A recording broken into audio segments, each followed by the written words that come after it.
사순절을 지내고 있습니다.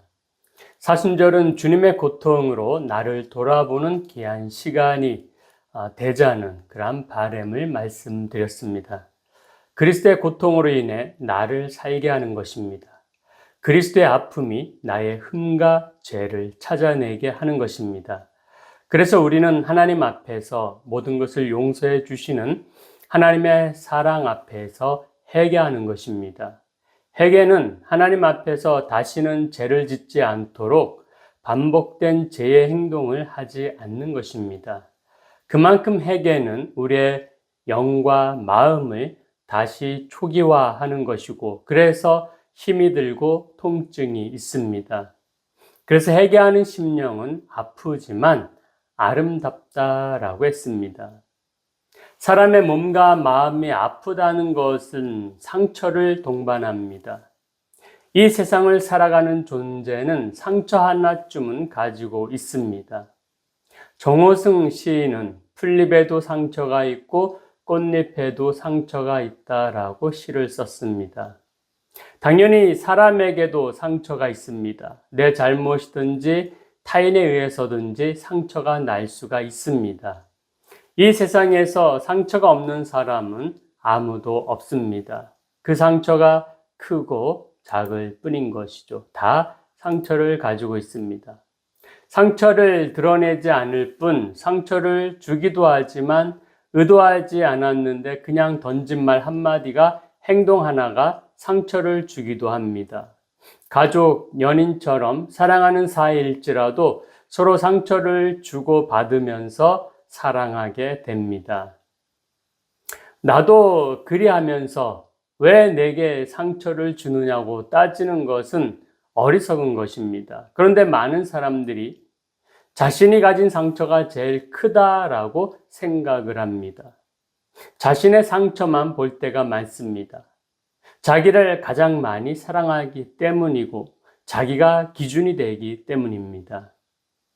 김은주 씨가 쓴 1cm라는 책에 이러한 글이 있습니다. 단체 사진은 사람들을 배경으로 한 독사진이다. 누구나 가장 먼저 찾아보는 것은 자신의 얼굴이다.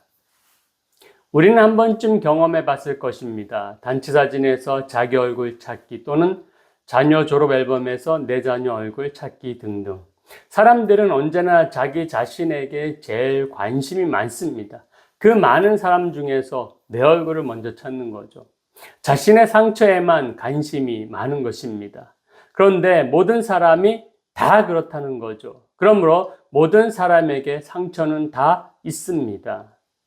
그런데 그 상처를 인정하고 치유하고자 할 때에 사람은 아름다운 인생을 살 수가 있습니다. 저는 김창옥 교수의 강연을 영상으로 볼 때마다 느끼는 것인데, 웬만한 목사님들의 설교보다 김창옥 교수의 말 몇 마디가 더 은혜롭다라고 여길 때가 있습니다.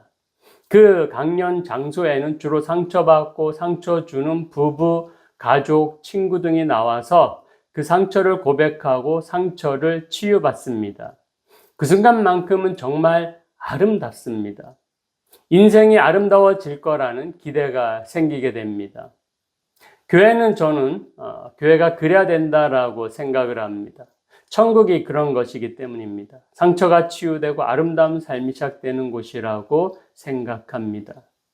모든 사람이 상처가 있다면 무엇보다도 상처를 대하는 태도가 중요합니다. 김창욱 교수는 상처를 대하는 태도를 알려줍니다. 상처에 보다 적극적입니다. 상처를 직시하게 합니다.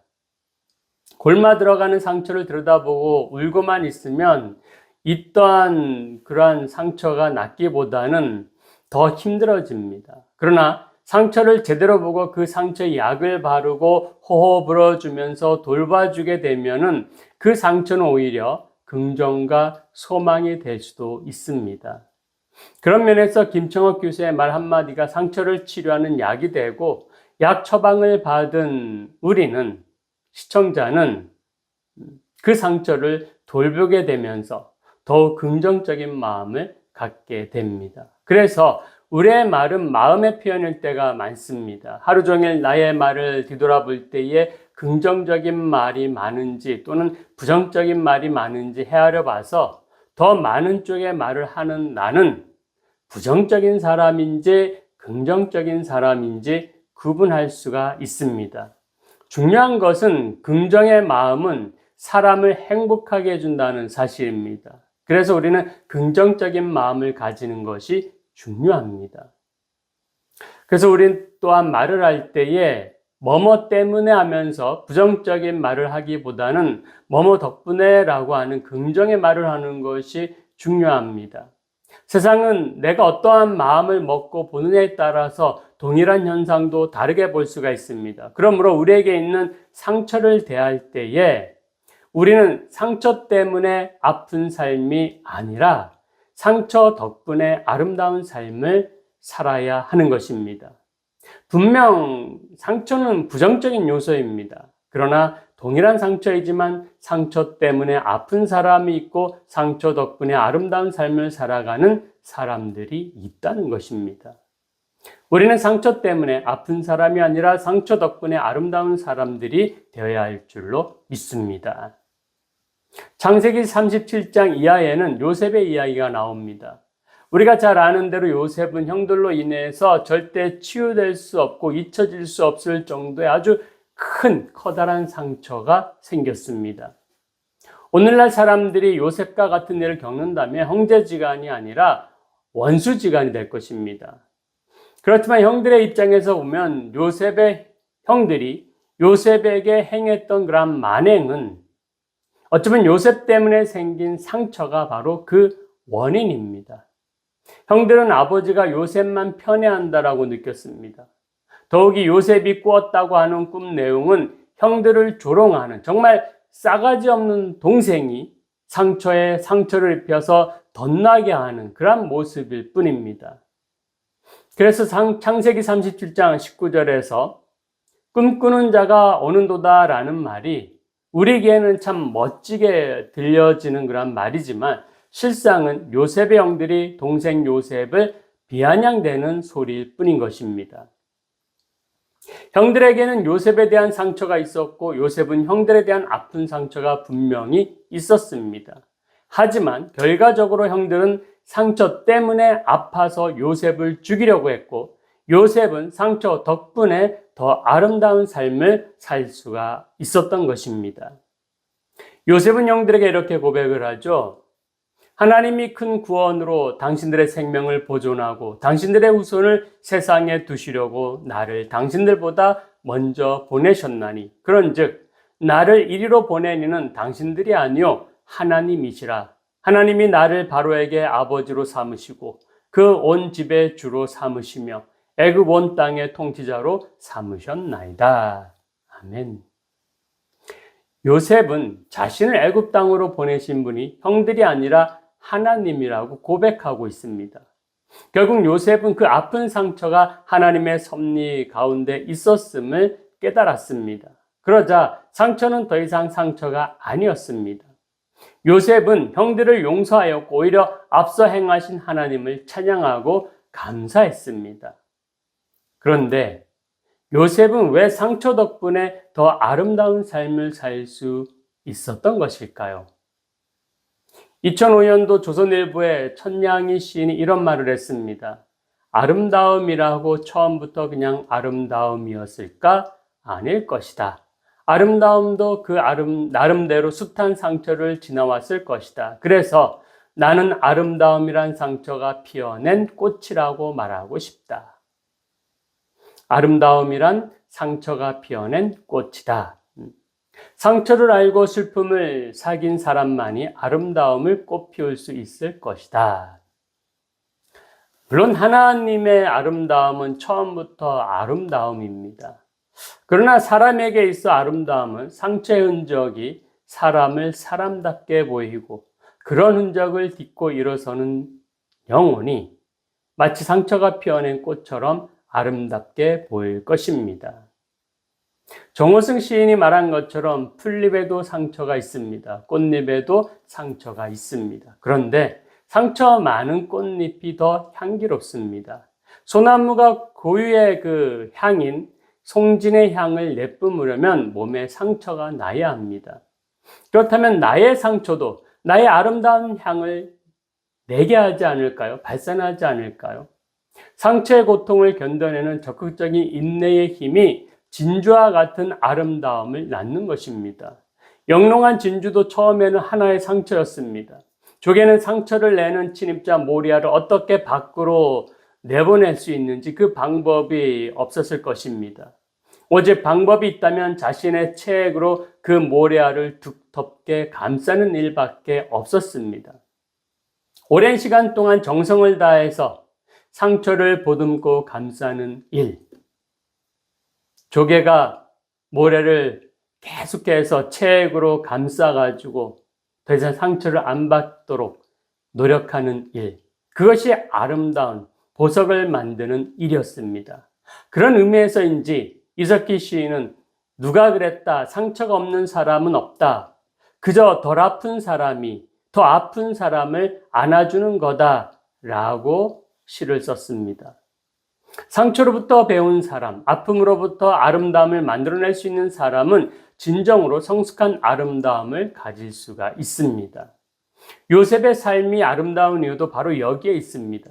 요셉은 상처로부터 배운 사람이었습니다. 그 아픔으로 힘들고 어려웠지만 그 아픔을 딛고 오히려 자신을 가꾸고 아름다운 사람으로 만들어 갔습니다. 결국 그는 자신에게 상처를 준 형들을 살리고 수많은 사람들을 살리는 위대한 지도자가 되었던 것입니다.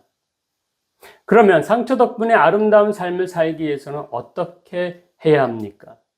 첫째, 내 스스로 치유하려고 노력해야 합니다. 정호성 시인은 자신의 상처를 내가 낳은 아들이다라고 그렇게 말을 했습니다. 상처는 내가 낳은 아들이기 때문에 아들의 어머니가 되고자 노력한다라고 말을 합니다. 어머니라는 존재는 자식이라면 온갖 정성을 다해서 돌봅니다. 특히 아픈 아이는 더 큰 정성과 사랑을 다해서 돌봅니다.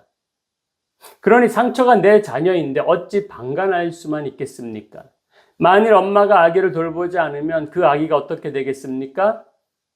상상할 수 없을 정도로 큰일 나죠. 마찬가지입니다. 상처를 돌보지 않으면 상처로 인해 더 큰 아픔을 겪게 됩니다. 상처의 원인이 무엇인지는 상관이 없습니다. 지금 내가 상처를 가지고 살아가고 있다라는 것이 중요합니다. 상처는 내가 돌아보아 주기를 간절히 기다리고 있는지 모릅니다. 상처는 내가 돌봐 주기를 간절히 기다리고 있을 것입니다.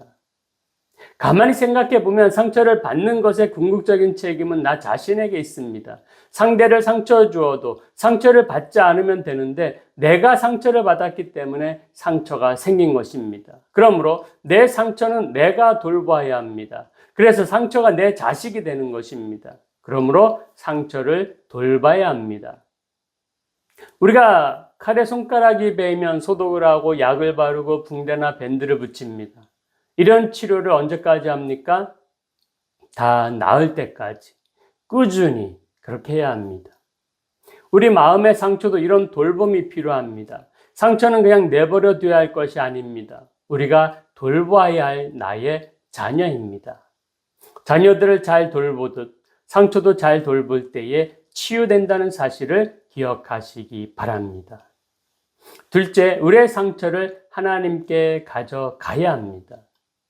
하나님께서는 우리를 만드신 분이시기에 누구보다도 우리를 잘 아시는 분이십니다. 이사야 30장 26절에서 이렇게 말씀을 합니다. 여호와께서 자기 백성의 상처를 싸매시며 그들의 맞은 자리를 고치시는 날에는 달빛은 햇빛 같겠고 햇빛은 7배가 되어 7날의 빛과 같으리라. 아멘. 오늘날 사람들은 상처가 많고 큽니다. 사람에게서 상처받고 일하다가 상처받고 돈 벌다가 상처받고 여행하다가 상처받고 함께 살다가 상처를 받습니다. 그 상처 때문에 혼자 고민하는 사람도 있고 병원을 드나드는 사람도 있고 상담 전문가를 찾는 사람도 있습니다. 약을 복용하는 사람도 있습니다. 살아오면서 입은 상처 또 그 맞은 자리가 얼마나 아프겠습니까? 건들면 아픕니다. 바람만 불어도 그 상처들이 살아나는 것 같고 심지어 다 나았다라고 생각했는데도 불구하고 꿈속에 다시 나타나기도 하고 트라우마가 되어서 생활이 힘들 지경도 됩니다. 그러나 그 어느 누구도 내가 상처를 싸매주겠다, 내가 고쳐주겠다, 내가 책임져 주겠다라고 그렇게 말할 수 있는 사람은 없습니다. 그러나 하나님은 내가 고치리라, 내가 싸매리라, 내가 온전케 하리라 라고 말씀하십니다. 하나님께서는 하나님의 백성된 우리의 상처를 싸매어 주시는 분이십니다. 상처를 치유하시고 더 아름다운 삶으로, 더 빛나는 삶으로 우리를 인도하시는 줄 믿으시기 바랍니다. 그러면 예수님은 상처가 없으셨을까요? 예수님께서는 사랑하는 12명의 제자들을 선택하셨고 그들과 함께 3년 동안을 동거동락하셨습니다. 12제자를 뽑기 전에 예수님께서는 밤새 기도하셨습니다. 그런데 예수님의 제자 가운데 가룟 유다는 배반자가 되고 말았습니다. 어디 유다뿐입니까? 베드로도 그랬습니다. 죽을지언정 주님을 부인하지 않겠다고 했던 이 수제자 베드로는 예수님을 3번씩이나 부인했습니다. 모른다라고 부인했습니다. 주님은 믿었던 제자한테서 철저하게 배반을 당했습니다. 배신당했습니다. 그 무엇보다도 배반당하는 것은 큰 상처로 남습니다. 오랫동안 기억이 납니다. 예수님도 얼마나 마음이 아팠겠습니까? 예수님도 인간이었기에 분명 아픔과 상처가 있었을 것입니다. 그러나 베드로가 예수님을 3번 부인하였을 때 주님께서 베드로를 바라보셨던 눈빛은 원망의, 고통의 그런 눈빛이 아니라 긍휼의 눈빛이었습니다.